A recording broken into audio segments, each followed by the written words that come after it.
Hey guys, welcome back to Fixin' It, and today we're going to change the taillight bulbs on this 2010 Lexus ES350. Pretty easy. Just grab this, pull it, and take this cover off. And these are all your bulbs, okay? All you have to do is grab them, you twist them counterclockwise, and pull them out, okay? That's one of your bulbs. Turn this one counterclockwise, pull it out. That's your brake bulb. And then this one, turn, pull it out. That's your turn signal bulb, okay? You change these, they just pull out like that. Get a new bulb, they just push right in. Do the same thing with this one and this one too, okay? This is just a little bulb, pulls out. Okay.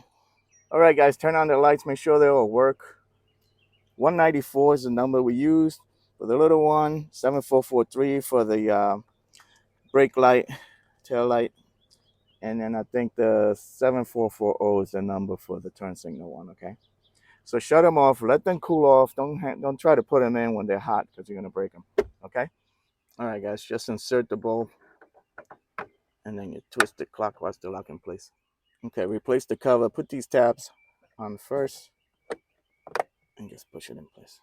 All right, guys, to replace the ones in the middle, you gotta remove a couple of clips, this one, and then pull down the trunk liner to access those bulbs, okay? Use a flathead screwdriver or like a trim tool to access these guys. They just pull out.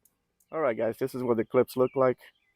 Now you're able to pull this down, and this your bulbs right there. Same thing. Turn them counterclockwise, pull them out, change them. Just push this in clockwise to lock in place. Same thing with this other one, okay? That's it. And then take your clips and just push them in place. That's it, guys. I hope this video helped you out. Like and subscribe. Talk to you guys later. Take care.